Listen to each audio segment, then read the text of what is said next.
और एक बार फिर से हमारे चैनल पर स्वागत है। दोस्तों, अगर आप अपने जीवन में कुछ नया सीखना चाहते हैं तो अभी हमारे चैनल को सब्सक्राइब करें। दोस्तों, यह ज्ञानवर्धक वीडियो आपके लिए लेकर आए हैं माता सीता और राम के बारे में कुछ पौराणिक कथाओं से ली जानकारी आपको दी जा रही है। पौराणिक कथाओं में जो लिखा है उसी को पढ़कर बताया जा रहा है ताकि आपको ज्ञान मिल सके। और इस कथा को पूरा सुनना, आधा अधूरा मत छोड़ना। तो चलिए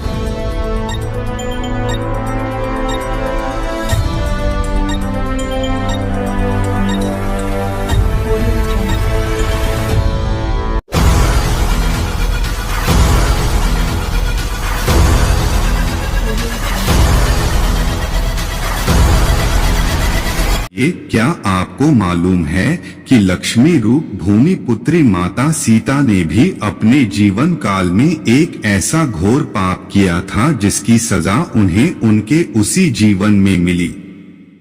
ये जानने के बाद भी कि वो जो कर रही हैं वो सही नहीं है, फिर भी सीता माता ने एक ऐसा कदम उठाया जिसने उनको उनके पति से ही अलग कर दिया। क्या था वो पाप और किस श्राप के कारण सीता माता को पति वियोग से गुजरना पड़ा? एक कथा के अनुसार एक रोज जब माता सीता अपने बगीचे में घूम रही थी तो उनकी नजर तोते के एक जोड़े पर पड़ी। ये जोड़ा आपस में कुछ बातें कर रहा था। तोते के जोड़े को आपस में बातें करते देख माता सीता के अंदर जिज्ञासा उत्पन्न हुई कि ये दोनों क्या बातें कर रहे होंगे। जिसके बाद माता सीता तोते के उस जोड़े के पास गई और उन्होंने सुना कि ये जोड़ा सीता माता और उनके पति यानी कि भगवान राम के बारे में बात कर रहा है। जब माता सीता ने तोतों के मुख से अपने भविष्य के बारे में इतनी सारी बातें सुनी तो उन्होंने पूछा कि तुम्हें मेरे भविष्य के बारे में इतना सब कुछ कैसे ज्ञात है? तो इसके जवाब में उन्होंने बताया वो वाल्मीकि आश्रम के एक पेड़ में रहते थे जहां हर वक्त माता सीता और भगवान राम के बारे में ही बातें होती रहती थी। तोते के इस जोड़े ने ये तक बताया कि आगे चलकर भगवान राम मिथिला आकर आपके स्वयंवर में शामिल होंगे और भगवान शिव के धनुष को तोड़कर आपसे विवाह करेंगे। अब अपने भविष्य के बारे में इतना सब कुछ जानने के बाद माता सीता के मन में अपने भविष्य के बारे में और भी जानने की जिज्ञासा हुई, जिसके बाद माता सीता ने तोते के उस जोड़े को बंदी बनाकर पिंजरे में डलवा दिया।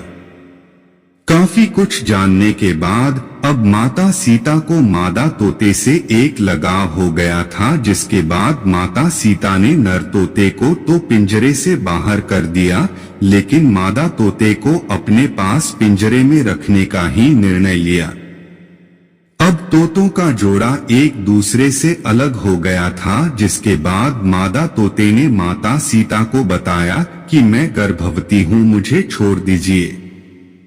लेकिन आप सभी को ये सुनकर हैरानी होगी कि माता सीता ने उसे छोड़ने से इनकार कर दिया।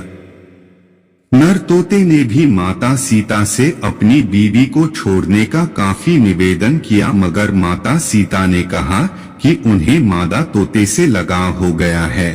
उन्हें वो इतनी भाने लगी कि अब वो मादा तोते को अपने से दूर नहीं होने देंगी।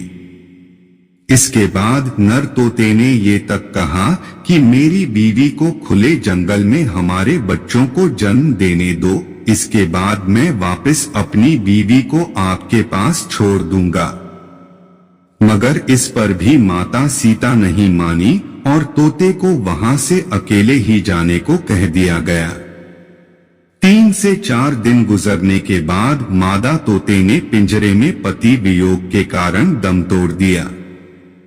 अब जब नर तोता अपनी पत्नी से मिलने महल पहुंचा तो उसने वहां देखा कि उसकी गर्भवती पत्नी प्राण त्याग चुकी है, जिसके बाद दुखी नर तोता सीता माता से कहता है, हे सीता, तुमने मेरी गर्भवती पत्नी को मुझसे दूर कर उसके प्राण हरे हैं। मैं तुम्हें भी ये श्राप देता हूँ कि तुम भी अपनी गर्भावस्था में ही अपने पति से अलग हो जाओगी और तुम्हारे अलग होने का कारण मैं ही बनूंगा। ये कहकर नर तोता वहां से उड़ जाता है, जिसके बाद वो सीधे अयोध्या जाता है और धोबी के रूप में जन्म लेता है। ये वही धोबी होता है जिसने माता सीता के रावण के चुंगल से छूटने के बाद माता सीता के चरित्र पर सवाल खड़े किए थे और इसी का कारण भगवान राम माता सीता को उनकी गर्भावस्था में त्याग देते हैं। तो माता सीता को उनके इसी जन्म में उनके द्वारा किए गए इस महापाप का दंड इस तरह मिलता है।